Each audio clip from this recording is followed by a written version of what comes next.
Good afternoon, and thanks for joining us for Living Local, your lifestyle show for everything Charleston and beyond. I'm Ashley Meservey. It's Medical Monday here at East Cooper Medical Center, and today we're discussing the ins and outs of joint replacement surgery, a procedure that, due to medical advancements, delivers the necessary results without the dreaded downtime. Medical Monday, sponsored by East Cooper Medical Center.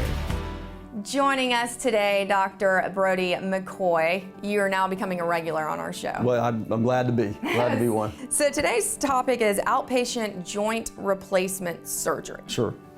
First off, tell us what that's all about. So joint replacement surgery is where we have a hip or knee replacement, where traditionally people have come into the hospital and still do a lot now and have their joint or their hip or knee replaced.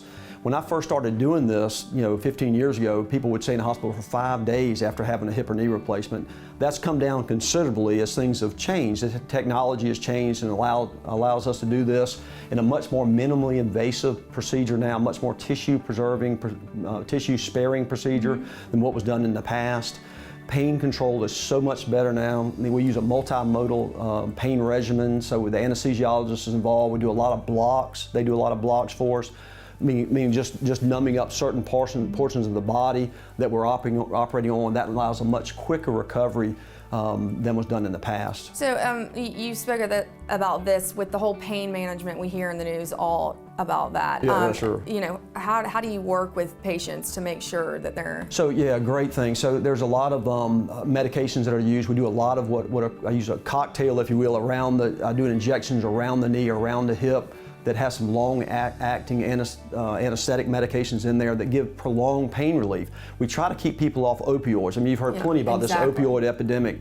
We minimize opioids. Most people that have hip and knee replacements need minimal pain medicine afterwards. It's only a short period of time. So we're able to do that by doing a spinal anesthesia, just like when a lady has a baby, the legs go numb. We can do our hip and knee replacements where the patient stays awake and the legs go numb. It allows us to do the surgery in a much safer and well-controlled manner. And I might be speaking out of turn on this, but a lot of times don't they feel so much better after they get the surgery than they did before they went in? So somebody that has very bad arthritis, I tell them you'll have some pain after the surgery. It'll be post-surgical pain, but that's completely different. People that have been dealing with bone-on-bone arthritis for years, that pain will be gone and they can get up and move a lot quicker. So that's allowed us to get to the point of where doing some outpatient surgery. I mean, the hospital is a great place to have your surgery done, but patients that would like to get home as soon as they can to continue the recovery process.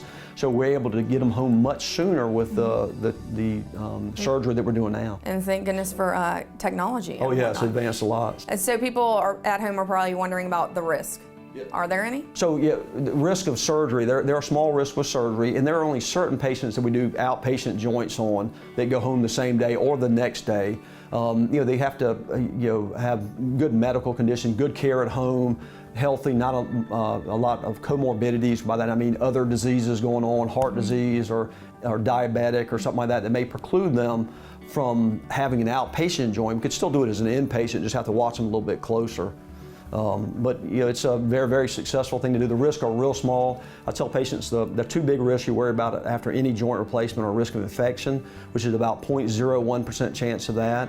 We give you antibiotics before and afterwards to try to help minimize that. I mean, East Cooper's got the lowest infection rates by far in town.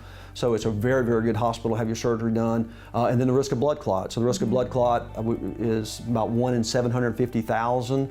We can take that number to about 1 in a million by just taking an aspirin, just over-the-counter enteric-coated aspirin, 325 milligrams, once a day for 3 weeks, along with early mobility. The quicker we get you moving, the better. You gotta get up, right? Gotta get up, gotta move. Okay, before we go, the joints that can be replaced or that can be outpatient. So shoulders are very easy to do as an outpatient because the patient gets a block at the base of their neck, which lasts for about 3 days. So those patients do extremely well. We did 2 of them yesterday, no pain after surgery. They do very, very well.